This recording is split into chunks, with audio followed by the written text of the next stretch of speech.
St. Kitts and Nevis now has a national sport policy that will serve as the blueprint for sport, physical education, physical activity and recreation in the Federation.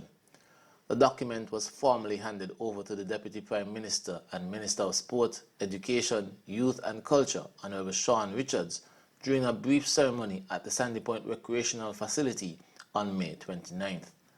The document was presented to the Sport Minister by the Secretary General of the St. Kitts and Nevis National Commission for the United Nations Educational, Scientific and Cultural Organization, UNESCO, Dorothy Warner, after the architects of the implementation of the policy, spearheaded by Mark Mungal, were able to meet a May 22nd deadline for the completion of the project.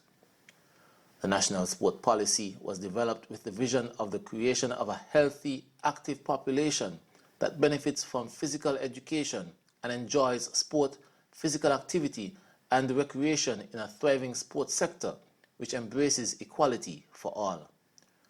While officially presenting the document to the government, Ms. Warner expressed her pride with the culmination of the project, which she anticipates will be emulated by other small island developing states.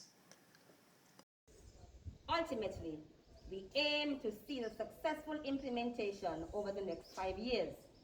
We are grateful to the individuals and indeed proud of the collaborative efforts that have culminated in the successful completion of this project. This, we know, would set a positive example to other Caribbean and SIDS member states that face similar challenges as we do in St. Kitts and Nevis with sporting activities. We note how critically important this policy is to youth involvement as a strategy for youth development in the Federation. The project, which was a submission to UNESCO under the St. Kitts and Nevis Action Plan 2018-2019, was not without hiccups. There were a number of challenges that led to delays in the policy's creation, forcing organizers to seek an extension of the deadline to May 22nd for completion. Minister of Sport Richards, in accepting the document, expressed his elation at having a policy that would redound to the benefit of St. Kitts and Nevis and would contribute significantly to a high-quality sport brand. I think that here in the Federation of St. Kitts and Nevis, we have had sports and persons participating in sports without any policy guidelines.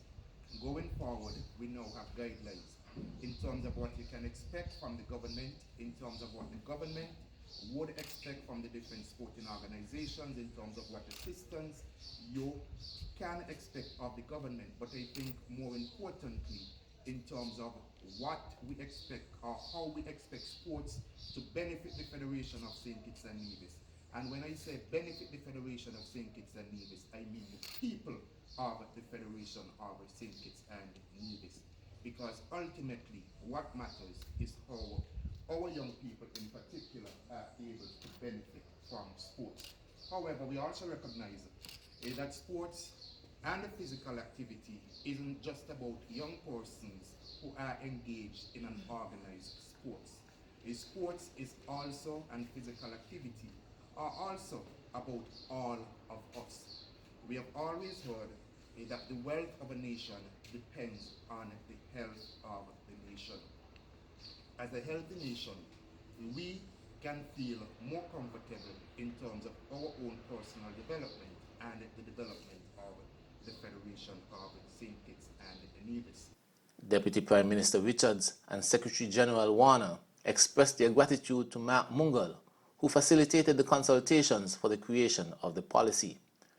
They also expressed their thanks to Permanent Secretary in the Ministry of Sport, Youth and Culture, Darrell Lloyd, and his support team, which included Matanaya Wallace, the local focal point, and Timothy Morton, his assistant.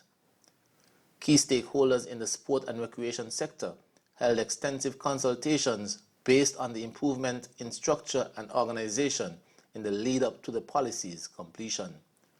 The National Sport Policy will now go to Cabinet for approval.